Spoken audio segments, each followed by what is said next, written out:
Hartlepool have never really had a goal scorer in the last 4 seasons or so. They've always found a way. And that is why I give massive respect to Boadu when he was there as a coach. Efri Ebani, who led the line most of the time, is not a prolific goal scorer. He's not a natural goal scorer. He does great when he plays, but he's not really going to give you the goals that Etuga gave Kotoko. Never really going to give the goals that Yawano gave Ashgood. He's going to give you the important goals and when it matters. That was Bani. Obin Jr. is not prolific. They've tried and tried. It's not prolific. They brought in strikers. They've not scored. So that Hartlepool goal scoring problem, it predates, the manager assistants. But that's why you're a coach. You need to find ways of getting the team to score. But the reason I feel for him is because when the team doesn't create, you can blame systems, structures, coaching. Yeah. But when the team creates and the players don't take their chances, sometimes you want to say that there isn't much the coach maybe can do in those situations because the template to create opportunities are there. But I've always said goal scoring is not something you necessarily teach. It's either you have it or not. You can have odd goals here and there, but to be prolific, to bang in goals, you can't teach those. It has to be innate. It has to be inborn. It has to be innate. It has to be somewhere within you. And when you look across the Hartlepool team, they don't have anybody who is shown. There's got goals about him. When you look at, for a classic example, Kotoko were struggling to score goals at the start of the season. Yeah. But the chances were there.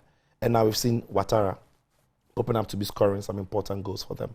Others, Draminenko, are also scoring. Yeah. Hartlepool seem not to have anybody in and around the team who can bring them goals from midfield. Because I remember Glasnow would score from midfield. Yeah. Afutu would get a couple of goals from there. Nete could chip in. Salifu could chip in some of those goals. Ovuka could draw some. Ovuka, they don't have that squad. And that is why he's struggling. And that then goes back to how they planned the whole preseason coming into the season. What were they looking at when it came to goal scoring? Because obviously it was a clear problem for last season. They were playing friendly matches and Wallopon opponents 9-0, 12-0. Standards and levels are different when they play in the Premier League. So I think he has to... What he said about goal scoring is it's a genuine problem. To be fair, it's true that the national team also struggles. Yeah. But there are other Ghanaian Premier League teams who are finding ways of scoring the goals. So as the manager, you have to find those ways. But I don't think it's only down to him. It's got to do with the players that were brought in and the plan to how they could find the goals. And I feel sorry for him because they are creating, they are not taking the chances. Yeah, Daniel, this was a man who said he wants the team to play like the Dutch national team. Now he says, I'm not a problem. Is he checking responsibility from what he initially said? I don't think he's checking responsibility. First of all, English is not his first language. So I'll understand the import of the message, not necessarily how exactly he said it. And he was basically saying that there is a general goal scoring problem in the country, which is a fact. If you look at the goal scoring averages in the Ghana Premier League, it's not the best, which is a fact. Season by season by season, we don't necessarily see a lot of high scoring goals. In the Ghana Premier League, if you take a league, you are more than certain that you are going to win the game or at least escape with a point. So it is true that there's a goal scoring problem in the league. But if you situate it to Hartlepool, and that's what Sitso has said, which is brilliant, there's a difference between you can blame a system, then you can blame players. He's created a system that is creating chances. If you don't create chances, you're not going to score goals. Yeah. And from his point of view, he has created a system that is creating the opportunities. It's the inability to put the ball in the back of the net that has now become the problem. So then you go back to recruitment, you go back to the season plan. Was he the one in charge of recruitment? No. When did he come into the job? He came in, Hartlepool already had a technical director who had overseen a large chunk of their transfers. Yeah. So if he's complaining at this point in time, you can shout and shout and shout, but it's not his fault. He's not, yes, he's a coach. You might say that he's supposed to, but you don't snap your fingers and turn certain players into goal scorers. Yeah. If that was happening, then Pochettino is doing a very poor job. But we know he's not doing a poor job because he's not the one going to soak Jackson in the blood of Jesus and make him a goal scorer. It doesn't happen like that. You get it? It's a skill. Yeah. It's a skill that most people are born with. There's the art of goal scoring, it involves two things. It's movement and then finishing. You need to have the instinct to know where the chance will fall. Then you need to have the composure to finish.